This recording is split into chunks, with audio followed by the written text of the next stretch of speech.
Greetings, ladies and gentlemen. In this video, I will be doing a recap of Carlos Prates versus Jack Della Madellena, what went right for Prates and what went extremely wrong for JDM, um, but also talk about how Prates probably matches up against Ian Gary and Islam Makhachev at the end. Welterweight Alex Pereira absolutely fucking destroyed JDM, man. Absolutely systematically destroyed him. Probably the best performance of his life. I know he smoked Leon Edwards, but I think this is still more impressive than catching Leon Edwards while he was switching stances. But I usually don't get that much hype for fight nights. These are not fighters that I am getting so hyped for, or I'm like being fully nervous as Bruce Buffer is calling the fight. That doesn't really happen with me for most of the UFC fight nights, but this was different, man. Starting with the walkouts. Carlos Prates walks out with some EDM rap type songs. He was just singing to it. And then Jack Della Madellena was walking out to AC/DC, and it was so fucking hype from the beginning itself. And as soon as JDM entered the octagon, they immediately started going back and forth. And by this time, I was like fully nervous. I'm so hyped up. I am already thinking what's gonna happen, what might happen. I was so surprised how. I mean, everyone knows Carlos Prates is tall and like lanky and stuff, but he looked so big. I don't know if his JDM is simply undersized for welterweight, man. He looked small against Islam and he looked minimal against Prates. It was crazy. So I will start with what in my opinion the two fighters prepared for. Obviously, JDM was fighting someone who was tall and lanky and is powerful. So his idea was to pressure Carlos Prates because this, first of all, does a lot of things. Pressuring Carlos Prates means he's gonna be relatively more safer in close range rather than staying long because he's gonna get destroyed at the long range. And if you pressure Carlos Prates, it also takes away his kicks. He cannot really kick the legs. He cannot really kick the body. So this was already doing multiple stuff at the same time. And the second stuff was JDM was gonna mix up after establishing his hands. I think this was the game plan against Carlos Prates, and Carlos Prates also came prepared with multiple answers for JDM. The first thing is obviously the kicking stuff. So when JDM was in southpaw, he was kicking the legs, and when he moved to orthodox, he was throwing body kicks, nasty body kicks. It's crazy, man. It was sounding like baseball bat every time he threw a kick. And to stop JDM from shifting levels and like changing levels, he was throwing a lot of knees. But I think JDM knew this stuff. I think JDM prepared for these stuff. But I think what JDM did not prepare for, in my opinion, first of all, is the wrist grab. Controlling hands, JDM fucking did not like this whatsoever, man. He hated this. He was freezing up. And Carlos Prates, he even this so let me set this up. In this moment, JDM was pressuring him. Carlos Prates simply reaches over and grabs both of his wrists and pushes him back to the fence, and then he's the one now pressuring. JDM did not like this. He did not have an answer for this. It was freezing him. This was one thing I think JDM had no idea that Carlos Prates will be doing or will be so effectively using it against him. The second was the volume stuff.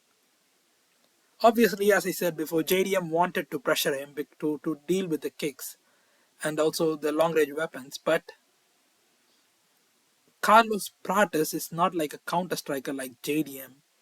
He's more of an offensive forward going fighter. So when JDM started coming forward, he threw everything at JDM, and this completely took him by surprise, it felt like. So he was throwing power volume shots, and mixing the wrist grabs with the power volume shots, and this completely froze JDM. Like, look at this here. Throws a left hand, I think it was the right hand, and then followed by a left hand here, and then catches both of his wrists, pulls him down into his knee. This happened so often. He just kept constantly reaching over, grabbing both of his wrists, and then just throwing knees. And as soon as this started to happen, JDM completely froze. And that just allowed Prates to go more and more. He was throwing left hooks, knees, elbows. He was catching him with high kicks in between too. So sometimes he was just holding one wrist and he was throwing the kicks anyway without securing the other hand. And obviously, one hand is not going to be enough to deal with high kicks multiple times, and that also started taking an effect. And at the end of the second round, the leg kicks was just too much for Jack Della Madellena. So as I said, this just froze him from trying to do anything because he was constantly looking for counters, but the volume was just too much. This doesn't mean Jack Della Madellena didn't really do anything. He landed some really good counter shots, and I have to say it, man. There are only few fighters who, when they throw combos, it's so pleasing to watch. Pete Ryan is one of them. Wonderboy is one of them, and Jack Della Madellena is obviously one of them. So pleasing to watch, but unfortunately for him, this was not enough at all to beat Carlos Prates, who was just throwing the kitchen sink at him. And late third round, he just TKO'd him after kicking off his legs, and the injury was just too much. I think this fight showed one thing to a lot of fans, which I have already known for a while, which is Ian Gary is actually elite. I think a lot of people really just take Ian Gary for granted because of the cuck stuff, but I always consider Ian Gary to be an elite fighter because he's probably one of the really good mixed martial artists in the welterweight division, and he also can match Carlos Prates with his length. And JDM also did some good stuff with his own leg kicks because Carlos Prates was walking with crutches after the fight, but Ian Gary was focused on that in the fight. Leg kicks and takedown was basically what Ian Gary was doing in his fight against Carlos Prates, which basically nullified him. And that's how we were supposed to fight Carlos Prates. And JDM was a bit too passive, unfortunately. Carlos Prates also leaked. I don't think it's officially said that Islam Makhachev will be fighting Ian Gary, but I think Carlos Prates said that Islam Makhachev is fighting in August and he will be taking on the winner of the fight. I think he was implying Ian Gary, so I don't know if it's I didn't see anywhere that it was officially announced, but that is also, as I said, Ian Gary is actually really good, and it's a very interesting fight that I will be looking forward to. Islam versus Carlos Prates is also interesting, but if Islam closes the distance, I think it's game over. I don't think Prates will be able to get away from Islam or not get submitted. I think Islam will probably submit him, but it's much more dangerous fight than Ian Gary because obviously you have to cross a lot of distance when you're facing Carlos Prates and Islam Agachev basically has T-Rex arms. So I think he has like 17 arms, which is not really that much. But yeah, sad for JDM, man. He's such a good fighter. I do like JDM. He really need to address the leg kicks. He was trying some Sean Strickland stuff where he was trying to check kicks with his back leg, which I don't think, which is extremely dangerous if you are not fighting, if you are not, like, you didn't develop your style fighting like this, like Sean Strickland did. But he really needs to address this, man.